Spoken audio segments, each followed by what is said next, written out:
about politics? No, I did it. I did it in our first week. Okay, First great. week. So, but it's good to meet you. I think yeah. Tess was there. Yeah. It's a nice format. Yeah, it is. Although keeps people's attention. Yes. Although like, last time, sometimes French debates like 1 hour, like of politicians non-stop, like they speak for about 5 minutes each. It's just like trying to stay awake. Yeah, that's good.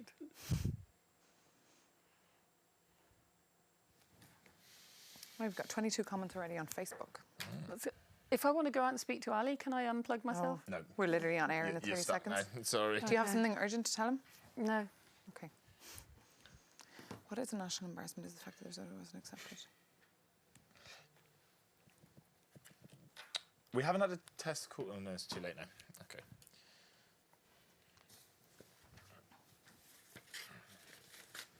By the way.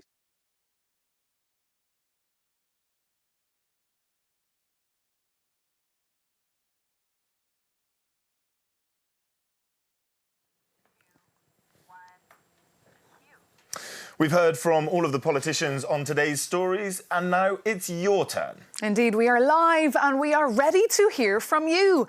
A very warm welcome. This is Raw Politics, your call.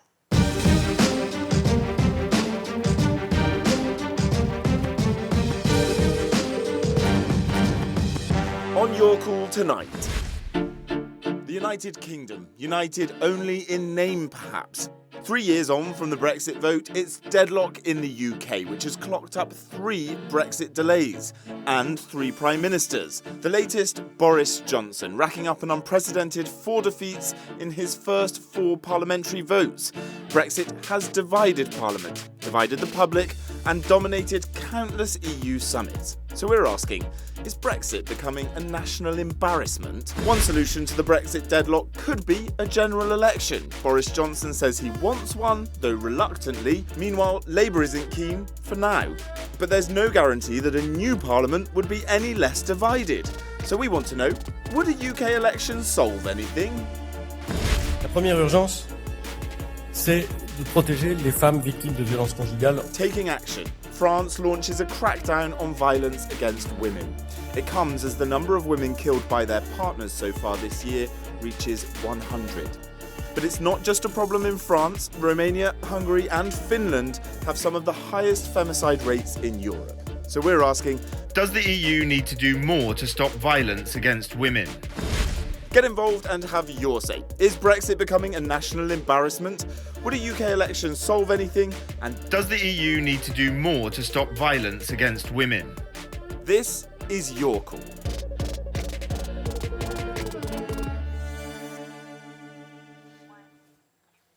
Now, when you pick up the phone and call us here on Your Call, you won't only be speaking to Maeve and I, but you'll also be speaking to our 2 guests. We have 2 MEPs here in the studio with us. Firstly, Judith Bunting, a Liberal Democrat who sits with the Renew Europe group here in the European Parliament. We're going to be touching on this idea of embarrassment for the UK around Brexit. I wonder what type of caller, what type of person you're hoping we'll speak to this evening. Well, hopefully not somebody who thinks that we're embarrassed by it. We've got a good parliamentary system. We're embarrassed by our government, perhaps, but not by the parliamentary system at the moment. So the people I'd like to hear from are leavers, I guess. Leavers who can actually tell me what leaving the European Union would do for the UK. As far as I'm concerned, it's going to be a disaster for everybody. We're also joined by Tom van der Dreschen, who's an MEP from the Flemish Vlaams Belang Party, sits with the ID group here in the European Parliament. What about you? Who do you want to be calling in? Well, I'm just voicing here the Flemish patriotic right-wing voice on Brexit. I'm not fond of Brexit because Flanders, my region, is the second most affected region economically in a no-deal scenario. But I'm here to show there's also another voice in Europe than the Europhile elite who just does some kind of power play in the British electoral system. So I think we need to have a good deal in our mutual benefit. There you go. Well, thank you so much, Tom, for coming. And of course, Judith, and thank you so much for watching. Our lines are now officially open. You can call us on 800 333 37002. Our team are standing by here in the European Parliament in Brussels, waiting for you to get in touch. You can also send us an email. Our email address is rawpol@euronews.com. Of course, you can use Twitter using the hashtag #RawPolitics, and you can watch us live on our Facebook stream and, of course, leave your comments there. But before we start our debate, let's head to Euronews HQ in Lyon, where Janat is standing by with a news bulletin for us. Jack, thank you very much. Our top stories. Britain's Conservative government is reeling after the resignation of the Prime Minister's own brother, less than 24 hours after Boris Johnson suffered a series of key defeats in the House of Commons. Business Minister Joe Johnson is the latest lawmaker to leave the Conservative Party, citing unresolvable tension in his decision to step down. The move further weakens the Prime Minister's government, which lost its majority after a group of Conservative MPs sided with the opposition to back a bill that looks to prevent a no-deal Brexit. Speaking just moments ago, Mr Johnson addressed his brother's decision to step down. Joe doesn't agree with me about the European Union because it's an issue that obviously divides families and divides everybody. But I think what Joe would agree is that we need to get on and sort this thing out. After killing at least 20 people and leaving a trail of devastation in the Bahamas, Hurricane Durian is regaining strength as it crawls up the US Atlantic coast. Experts believe the storm, which has regained its status as a Category 3 hurricane, could make landfall later today. Wind gusts of up to 93 kilometres per hour have already lashed South Carolina's coast, and residents are preparing for a record storm surge, potentially reaching a height of 2 metres. The Italian Prime Minister Giuseppe Conte's new government has been sworn in at the presidential palace in Rome. The unlikely coalition brings together the anti-establishment Five Star Movement and the centre-left Democratic Party. His new cabinet includes the Five Star Movement's leader, Luigi Di Maio, as foreign minister. The coalition is expected to improve relations with the EU and to soften Italy's stance on immigration. Those are our top stories. Now back to Jack and Maeve in Brussels. Thank you very much, Janat. And there'll be a full bulletin at the top of the next hour from Janat there in Lyon. Now, we are going to start our conversation with this question of whether Brexit is becoming a national embarrassment for the United Kingdom. And before we speak to our guests, we actually have a caller straight on the line, Elizabeth from Yorkshire in the United Kingdom. Elizabeth, are you embarrassed by Brexit? No, I'm embarrassed by the politicians, the elites. I think you've got a lady on there that's one of them that I find embarrassing. The Liberal Democrats especially. I find them really embarrassing. They seem to have no honour. This was a country that always had, British reliability and honour. They have no honour. They lost the election. I think we have to let Judith respond to that. Do you have no honour, Judith? No, I have quite a lot of honour. And if you look at the election to the European Parliament, the Liberal Democrats did amazingly well. Sure, Brexit Party won, but we did amazingly well. In the local elections, I think you'll find that we won more council seats across the entire country than anybody else. So I'm sorry, we have plenty of honour. The person who doesn't have honour at the moment is Boris Johnson, because he is trying to shut down Parliament. And all the MPs were elected by people like Elizabeth from across the country, and he's trying to close down Parliament. Let's let Elizabeth talk on that. Judith's saying there that Boris Johnson has no honour, the UK Prime Minister. No, Boris Johnson's not trying to close down Parliament. This has happened before. It's happened nearly every year when it comes to the national holidays. They're not fooling us. They're just screaming like children because they lost the election. They're like children. They want to stay in Europe, but over 17 million people said, we want to leave. They have no honour. And then they turn around and say, oh, do you think that if you'd have known all about... You even asked me that question a few months ago. If you'd have known all about the Irish border, would you have done the same? Yes, we're not stupid. None of the 17 million people are stupid. You are without honour. We won the election. How many elections do you want before you get your own way? Like the Irish, they voted that they didn't want the euro. So what did they do? They gave them another referendum, and they've got the euro. They are so dishonest. They're not honest. They're just not honest. I'm ashamed of them. OK, let's get some reactions from Tom. Why Elizabeth, the media? Let's just Why has bring in the social Tom, who's media in the done it? studio listening along to you there tonight. Thank you so much for your comments, Tom. What's your reaction there to a very angry Elizabeth? I think she is right. People have voted on Brexit. They voted to leave the European Union, so they want it delivered. And as the woman on the telephone said, in other countries, she mentioned Ireland, but also Denmark in the past, when there was a referendum that wasn't good for the European Union, they just had a second referendum, so people would vote in the right way. And I think it's time that the political elite, not only here in Brussels, but also in Great Britain, starts to listen to the people. OK, thank you so much for your call, Elizabeth. Really great to talk to you. We are going to go straight on to another caller on this same question of whether Brexit is becoming a national embarrassment. I think what's interesting, just to start this off, is we're already seeing this idea of honour and embarrassment from either side, with each other blaming one another. And a lot of finger-pointing and blaming and who's responsible for what. Yeah. Totally right. So we've got James, I believe, from Sparta, is what I'm being told where you're from. James, what do you make? Is Brexit becoming a national embarrassment? Yes, it is. Are you in Sparta? Is that true? Yeah, I am. I'm actually an Australian citizen, but I'm actually a dual citizen, an Aussie Greek. Right? Okay. So, look, honestly, in Australia, the UK has always been a shining light. You know, the UK can never do anything wrong. This is a disaster and embarrassment. Like, they've had 2 years, well, actually 3 years, to get their act together. And they still can't get their act together. It all boils down to the referendum they had. It was the most disappointing question to ask. Do you want to leave the EU? Yes or no? Then they sort of like added everything else on top of it. Like, oh, we want a deal, we don't want a deal. The people are confused, right? As Nigel Farage said, if it's a 48-52 vote, it hasn't ended. So those people that object to a second referendum, go back to Nigel Farage and listen to what he said. So, it's a 48-52 vote. The issue's not ended. Let me flip this onto our second question for this evening, for your call. You're talking there about the idea of a second referendum. Our second question is, would a UK election solve anything? You don't believe that that's the way to go through it? What do you make of the idea of another election? No, it won't achieve anything.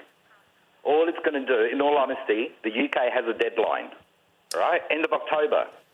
The EU gave them to the 2-year period, then they gave them an extension. If they have an election, then that's going to push it even further out. Let me stop you there, James. Actually, this is one of the things that the UK Prime Minister Boris Johnson was speaking about in his speech this evening. Let's have a quick listen to what he had to say. We want an election on October the 15th. October the 15th. And indeed, you know, earlier if he wants. Let's crack on with it. I really don't see how we can have a situation in which the British ability to negotiate is absolutely torpedoed by Parliament in this way, with powers of the British people handed over to Brussels so that we can be kept incarcerated in the EU without that actually being put to the people in the form of a vote. And this is exactly it, this we idea want an of election an on extension. October the 15th. Do you think that there is any scope for a UK election solving anything? An election would be fascinating. First of all, though, we've got to actually tie Boris Johnson's hands and make sure that legally he's not allowed to push us out of the EU on October the 31st. And that's what Parliament decided the other night. 21 people from his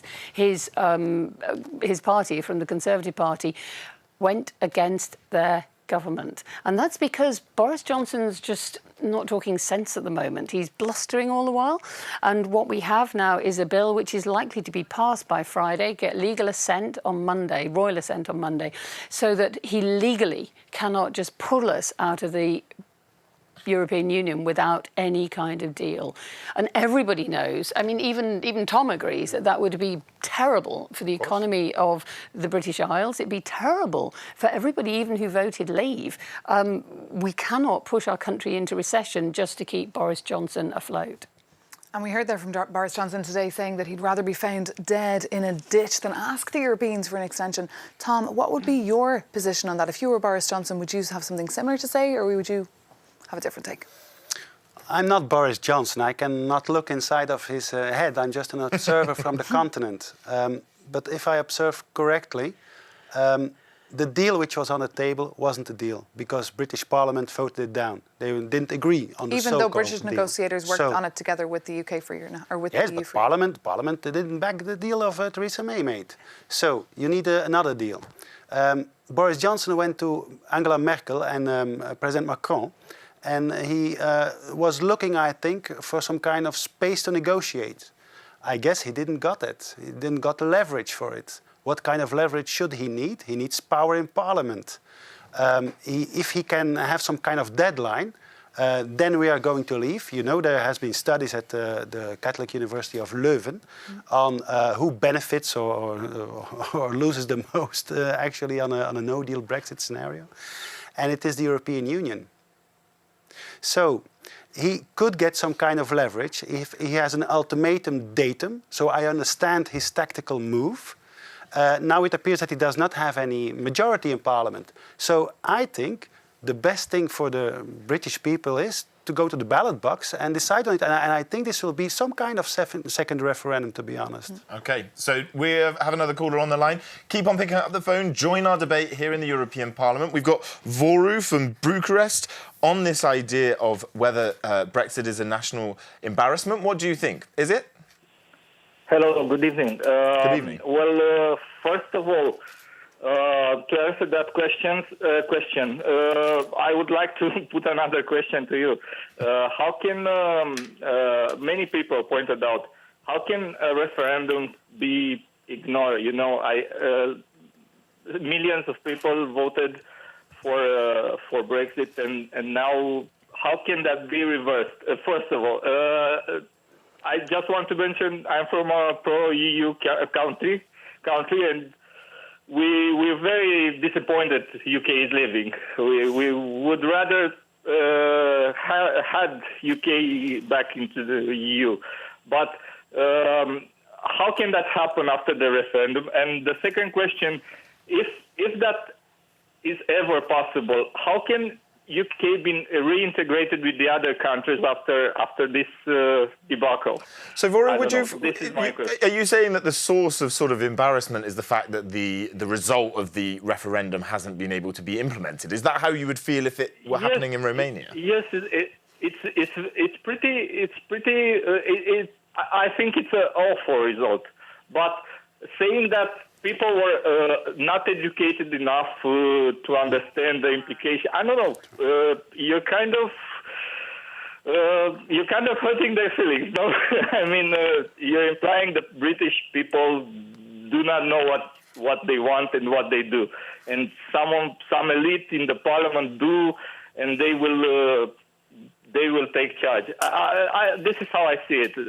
Again, I would very much like to see UK back remaining in the EU, but I don't know how that is possible with 3 years of chaos. With the debate. Very valid point. Voru, Tom is here desperately trying to get in to talk to you, but unfortunately we're going to have to go to a break. Thank you so much for your call. Keep the calls coming in. Our questions this evening: is Brexit becoming a national embarrassment? Would a UK election solve anything on Brexit? Does the EU need to do more to stop violence against women? Telephone number is 800 333 37002. It's a free number, so absolutely no excuses. You can also pick up Skype, and then we can see your face, which would be even better. But now we'll just take a very short break.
are discussing these 3 questions. Is Brexit becoming a national embarrassment? That's one of our questions this evening. And we have straight away a caller, Sailor from Eastbourne, on the line. Sailor, what do you think? Is Brexit a national embarrassment for the United Kingdom? The only people embarrassed in this country is the politicians, especially the Liberals. When the leader of the Liberals say they wanted to have another referendum back, even if it was the referendum to leave, to stay in Europe or to leave Europe, he would not take any notice. Sailor, I'm just going to ask you to speak a bit closer to your microphone on your phone there so we can hear you a little bit clearer. I think you sound a little bit distant to me. Keep going. I'm sorry. I'm maybe a bit too excited because the politicians in this country at this moment, that is embarrassing. They just fight for stay in Europe when 17.5 million will vote to leave. In my town, 57% is voted to go. The Liberal MP local here, he always say no and he will stay in Europe. He will not help us, he will not do anything. Jump in, Judith. Judith wants our Liberal MEP. Stay with us there on the line. Hello, Sailor. It's really good of you to call in. I think what you have in Eastbourne is one of the most honourable MPs around. He is a Liberal Democrat, but because your constituency voted to leave, he's actually withdrawn himself from the Liberal Democrats, and we respect that. We really do respect Stephen as a good politician, and he has said he will try and support the people who voted for him, his constituents. What do you make of the... Let's ask Sailor what he makes of that. So far, he's still voting every time with the Liberal Democrat to stay in the European Union. The trouble with the politicians, they forgot that we, the voters, are the people they should take a notice. They are in a elite kind of a way in the middle of the parliament, and they don't do nothing. And please forgive me, the ladies in there, but the only reason she's in there are the Liberals is because the Labour or the Conservatives didn't take any notice of the MEPs, and she maybe got the reason for why she's there. Sailor, thank you so much for your call this evening. Really appreciate you ringing in, and you at home also can keep on those calls coming in. Join our debate. We've been focused on this question so far of whether Brexit is a national embarrassment. Mate. Indeed, and lots of comments coming in tonight, so thank you so much for them. On Twitter, we have Paul Mail saying, the resignation of Boris's brother today is poorly timed and very embarrassing. But let's face it, he is a Remainer and has now only to come to grips with the fact that Boris Johnson means business. There you go. So, Tom, what have you been making of this comment, this discussion we've been having just? Well, the last 2 comments I thought was very interesting because what people are actually saying is they want to be heard, and the establishment is ignoring what they voted for. And this is a phenomenon we have seen in different countries and different elections over the last years. In the center cities, like the big cosmopolitan cities like London, for example, or Brussels, you have these Liberal Democrats and Greens and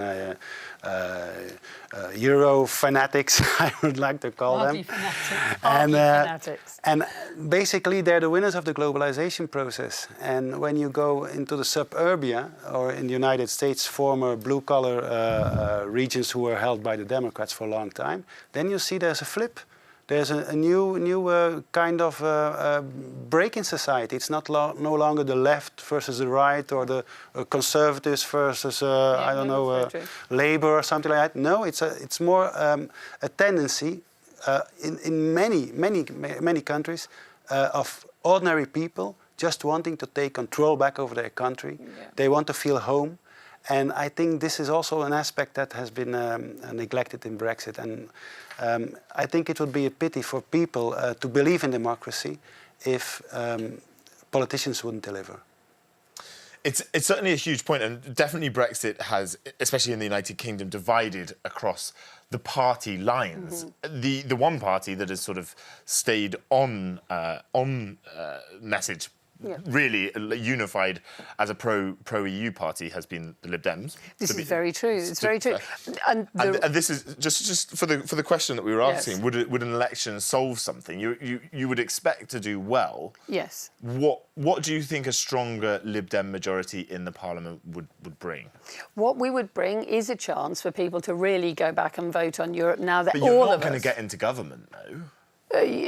I think that Joe Swinson stands a remarkable chance of going into government and becoming the Prime Minister, because what we have is Jeremy Corbyn, who has flip-flopped and been very unclear about Europe all the way along, and Boris Johnson, who is another one of, as you say, part of the Etonian elite who've been trying to lead this country, our country, down a rabbit hole somewhere. Yeah.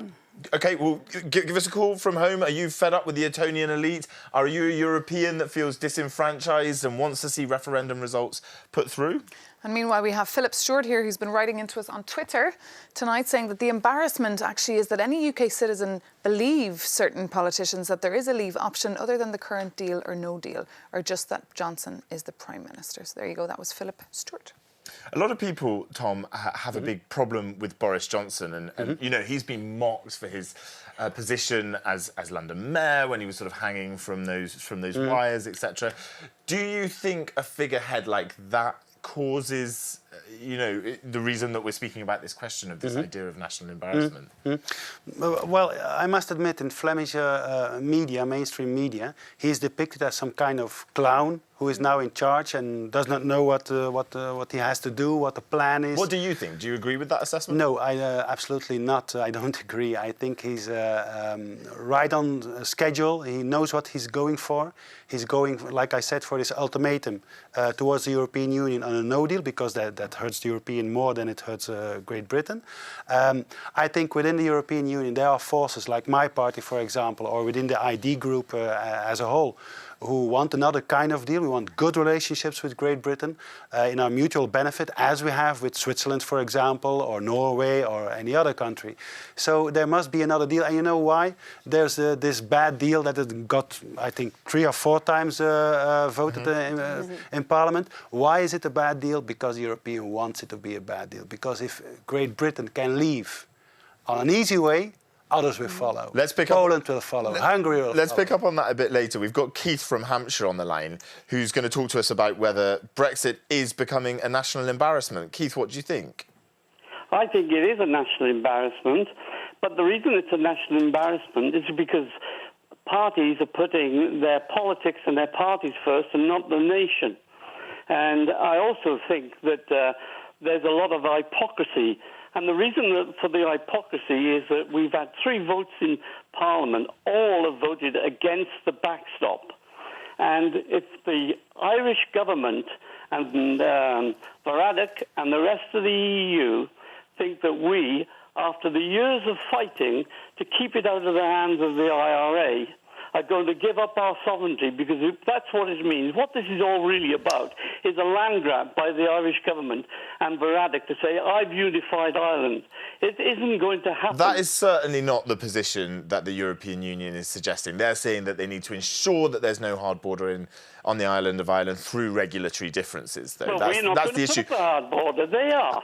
What would your solution to the backstop be then, Keith? How would you prevent a hard border? There are options which are financial.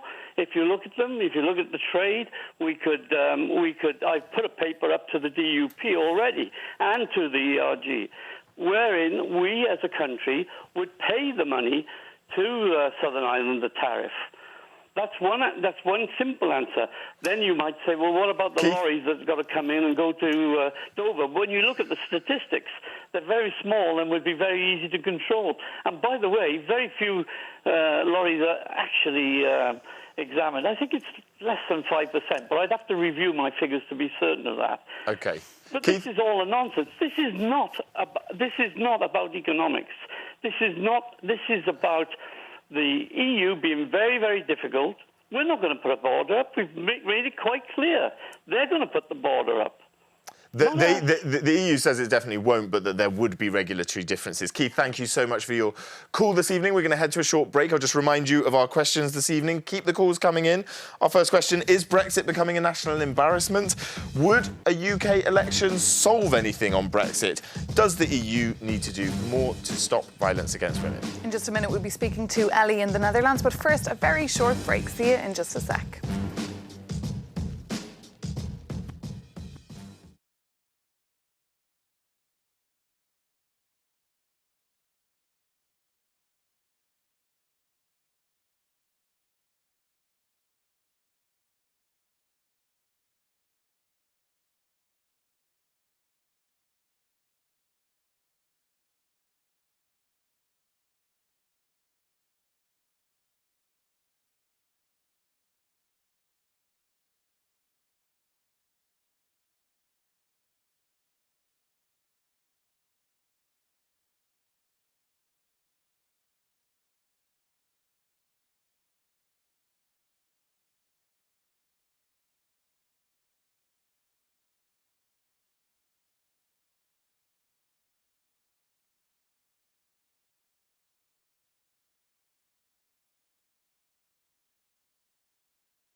Welcome back to Raw Politics, Your Call. We're here in the European Parliament. We've been hearing from our callers and from our guests, but let's take a listen to what the UK Prime Minister Boris Johnson said earlier.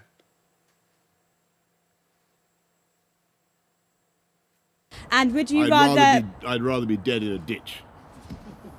So you would resign first, Prime Minister, rather than go and ask for that delay? Look, I just don't... I really... It costs £1 billion a month. It achieves absolutely nothing. What on earth is the point of...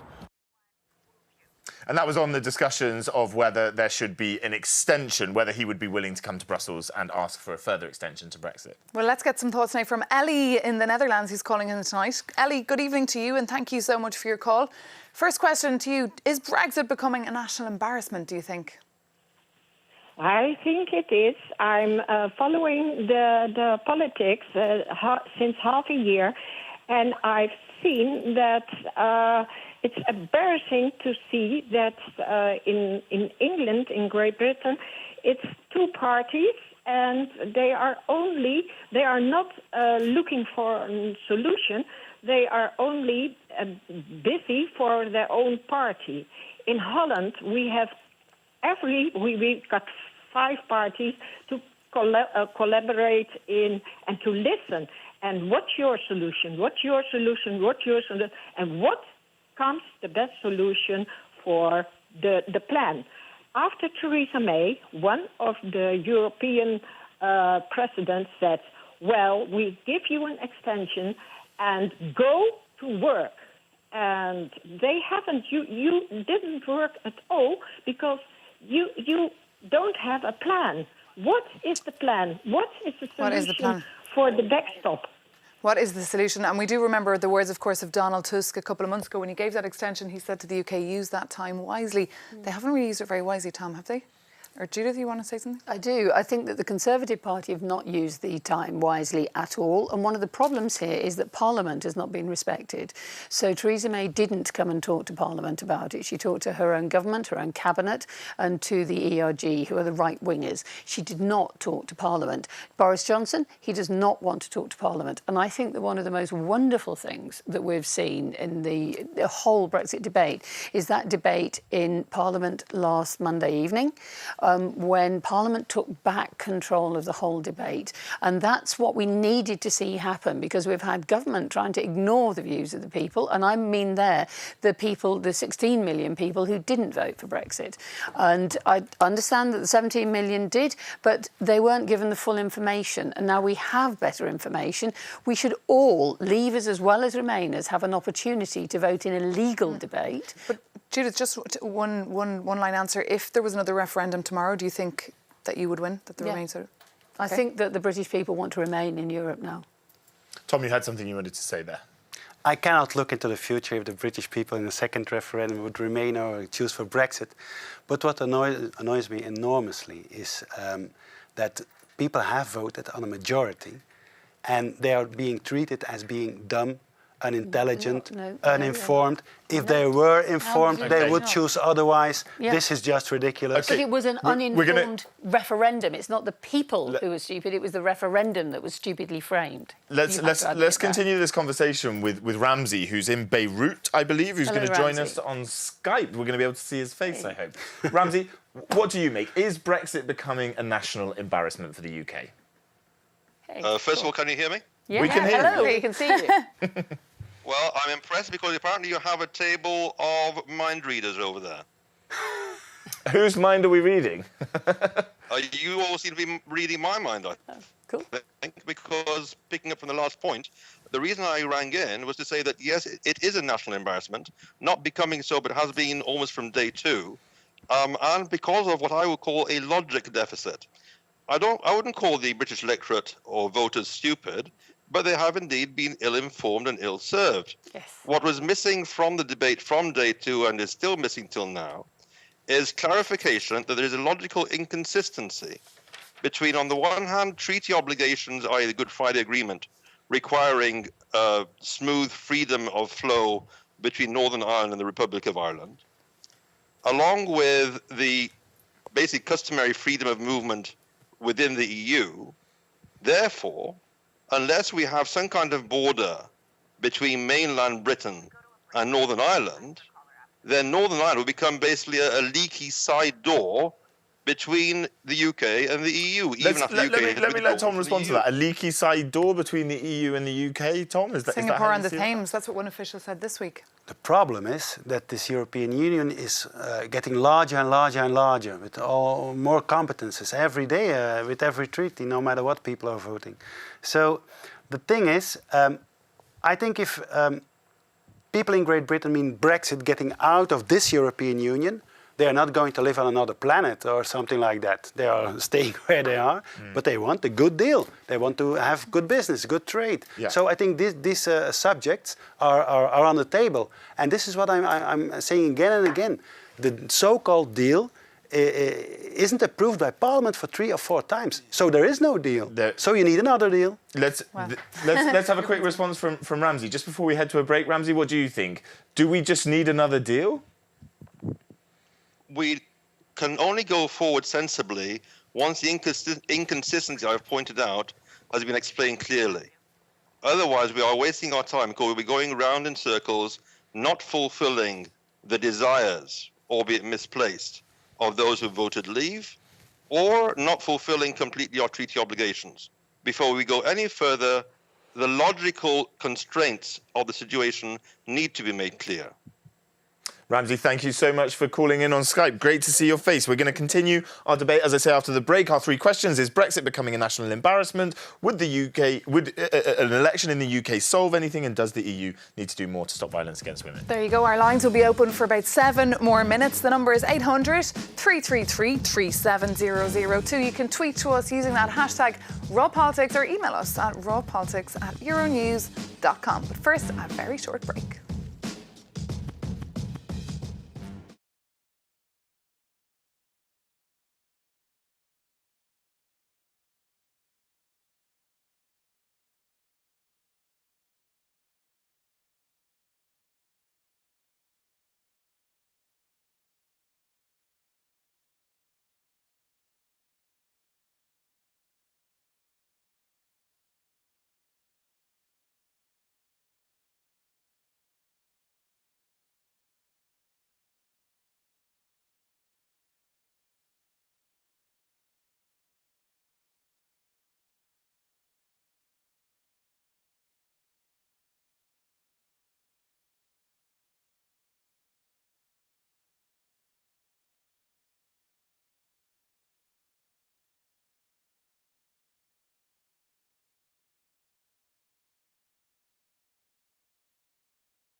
Welcome back to Raw Politics, Your Call. We're going to go straight to another caller. We have Stephen in the Netherlands. Stephen, what do you think? Is Brexit becoming a national embarrassment for the UK? I think there is a bit of that for sure. I think those who voted in the referendum did not fully understand. That's for sure. I used to live in the United Kingdom at that time, and actually because I'm a Canadian citizen, I was allowed to vote in the referendum. And I believe people were more frustrated about the immigration, more frustrated about not feeling sovereign, but at the end of the day, they were not fully informed or I don't want to say ignorant is a mean word, but ignorant of the economic factors that led to a positive yes campaign. Okay. I'm also a high school teacher, and I know the younger generation, if they were allowed to vote, would have voted against that. OK, Stephen, thank you so much for calling us here tonight on Raw Politics, your call. We can now head to Manchester, where Richard is standing by to chat to us. Richard, do you think Brexit's becoming a national embarrassment? Just briefly, because we don't have a lot more time on the programme tonight. Oh, I don't think the British people have become a national embarrassment, but there's certainly who think the MPs are. They're acting like children. You might as well give them dummies to throw at each other. They're pointless. Honestly, it's absolutely... People will end up feeling embarrassed if nothing comes on the 31st. We've had enough. And the reason why he's been like he is, Boris, is because Macron and Germany have made it clear they don't want to deal with us. You've made it clear, and Boris has seen that, and I agree with him totally. There you go. Well, thank you so much for calling us in tonight. Richard there in Manchester. And the Chancellor Merkel is in cahoots, really. They were, weren't they? Richard, thank you so much for your call this evening. We really appreciate it. We're running so close to time this evening. We've had so many callers. Thank you for everyone for calling on. Let's just get a quick final sort of response from you, Judith. I think that people like Stephen in the Netherlands and Ramsey in Beirut were fantastic. I think that they're making a very good point that the debate in Parliament was really serious on Monday evening. And I'm sorry that Richard didn't agree with that, but I thought that was a fantastic, serious debate. And I'm glad that the Parliament has taken back control away from Etonian elite like Boris Johnson. And a final word from you, Tom? Just well, in democracy, everyone has one equal vote. So if you're younger or older or highly educated or low educated, it doesn't matter. If you vote and you get a majority, that's the decision. That's what politicians have to execute. There was an interesting comment there about the ages and these age brackets. I mean, a referendum is held at the time that it's held, and the people that are eligible to vote at that time. Right? Probably the elder people remember the referendum of the entrance in the European Union. This is the debate I have always with my parents back at home. This is always... This is not what we've signed for. It's really interesting. Now we're gonna head straight over now to the last word for this evening.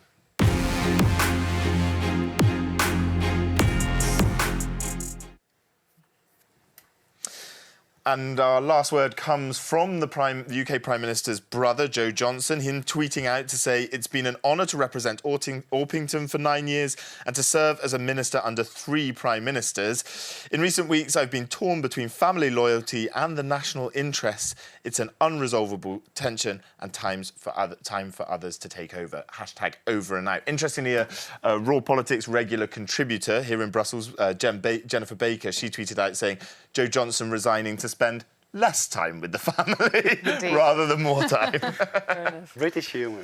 It's a really interesting one to have a brother of a sitting Prime Minister to resign, though. What a day. Sunday lunch has just got even more interesting at the Johnsons' house. Well, look, Judith, thank you so much for joining us tonight on Raw Politics, your call. Tom, thank you so much as well. It's great to have you both here. Thank you, of course, for watching as well. It was great to get all your comments there. We've a lot more that we didn't get to. In fact, many people telling us that a general election they don't think will bring anything new. And we'll be doing the same thing again, Monday to Thursday next week. Cool up. Good night.